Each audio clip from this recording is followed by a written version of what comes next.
8 साल का एक बच्चा 1 रुपए का सिक्का मुट्ठी में लेकर एक दुकान पर जाकर पूछने लगा, क्या आपकी दुकान में ईश्वर मिलेंगे? दुकानदार ने यह बात सुनकर सिक्का नीचे फेंक दिया और बच्चे को निकाल दिया। बच्चा पास की दुकान में जाकर 1 रुपए का सिक्का लेकर चुपचाप खड़ा रहा।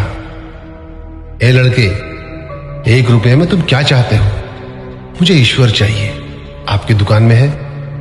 दूसरे दुकानदार ने भी भगा दिया, लेकिन उस अबोध बालक ने हार नहीं मानी। एक दुकान से दूसरी दुकान, दूसरी से तीसरी, ऐसा करते करते कुल 40 दुकानों के चक्कर काटने के बाद एक बूढ़े दुकानदार के पास पहुंचा। उस बूढ़े दुकानदार ने पूछा, तुम ईश्वर को क्यों खरीदना चाहते हो? क्या करोगे ईश्वर लेकर? पहली बार एक दुकानदार के मुंह से यह प्रश्न सुनकर बच्चे के चेहरे पर आशा की किरणें लहराई। लगता है इसी दुकान पर ही ईश्वर मिलेंगे।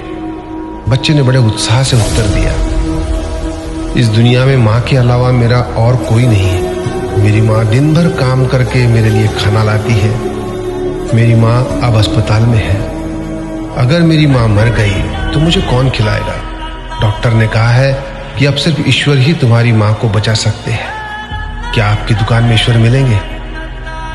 हाँ मिलेंगे। कितने पैसे हैं तुम्हारे पास? सिर्फ 1 रुपया।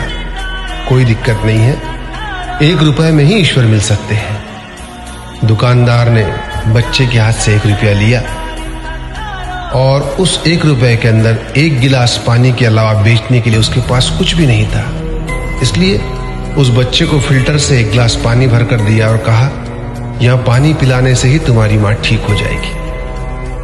अगले दिन कुछ मेडिकल स्पेशलिस्ट उस अस्पताल में गए।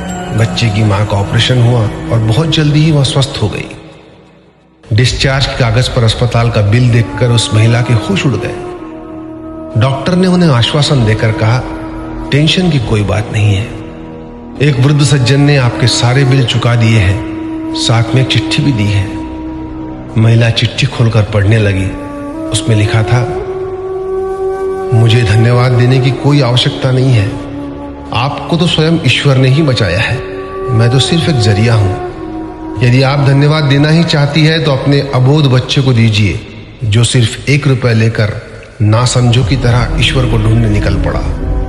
उसके मन में यह दृढ़ विश्वास था कि एकमात्र ईश्वर ही आपको बचा सकते हैं। विश्वास इसी को कहते हैं। ईश्वर को ढूंढने के लिए करोड़ों रुपए दान करने की जरूरत नहीं होती। यदि मन में अटूट विश्वास हो तो वे 1 रुपए में भी मिल सकते हैं। आइए इस महामारी से बचने के लिए हम सभी मन से ईश्वर को ढूंढें, उनसे प्रार्थना करें।